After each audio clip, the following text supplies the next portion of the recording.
Alright, this is my video for my persuasive speech, and I will be helping persuade my audience of why texting and driving is not safe and why you shouldn't do it. So this is my audience right here.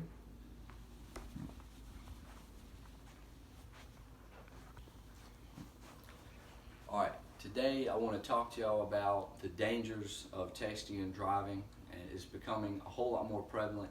in today's society, especially America. More and more people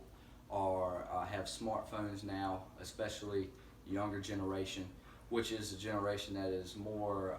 prone to texting and driving. They get their license right at 16, they have their new smartphone, and then they get out on the road and they don't really have a care, or they're not experienced enough, and they just get right on their phone, and then boom, someone going 60 miles an hour, you look at your phone for 5 seconds, you're going over 100 yards. I mean, that's a long distance and a lot can happen. So I want to talk to you about 3 ways or 3 different solutions that could help prevent texting and driving, how those 3 solutions can help make driving safer, and then what would happen if it is not addressed and this epidemic or pandemic continues to grow and making driving even more dangerous. So first off, just to give you an idea of how bad texting and driving really is, studies show that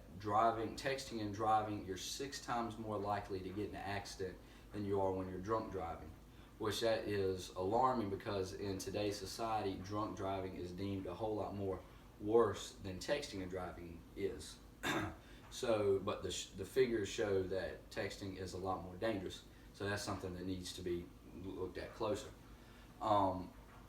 Also, 1 in 4 accidents in America are due to texting and driving, so that goes to show of how much texting and driving actually is a real issue, and that actually accidents are happening because of it. So one of the first solutions is more ad campaigns on television, more awareness events maybe in your local community or local high school that can help, that is aimed towards younger drivers, the ones more likely to text and drive, through providing a vehicle through the local fire department or something of one vehicle that has been in an accident due to the driver texting and driving,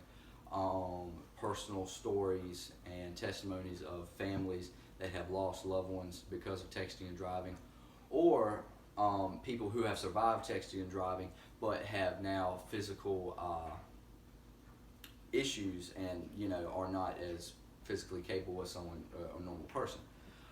A second would be helping inform people and show them how to use hands-free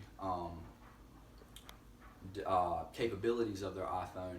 that allow you to make calls without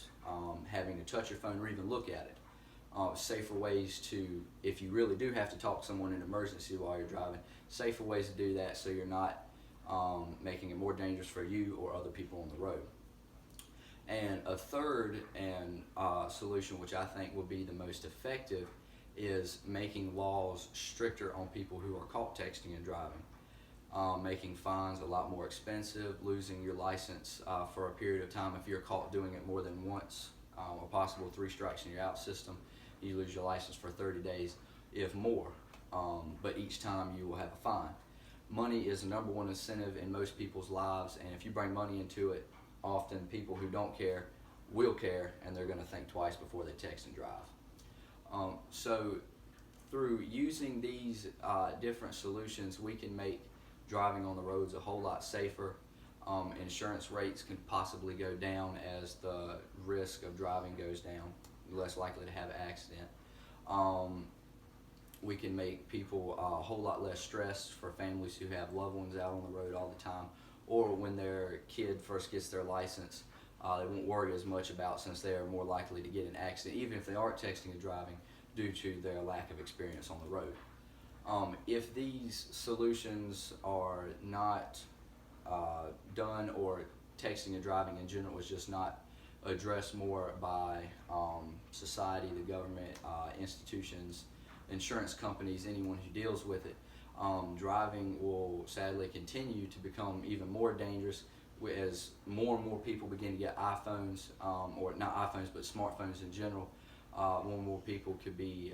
enticed to pick up their phone, send a quick text, or make a phone call while they're driving and become distracted. And the goal is to make driving more safe, not less safe.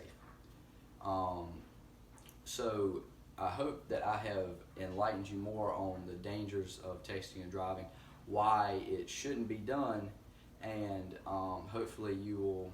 yourselves take into account these facts and think twice if you feel the urge or need to send a text or make a phone call while you're driving, and let other people you know or care about spread the word and inform them of the facts and the dangers of texting and driving. Thank you.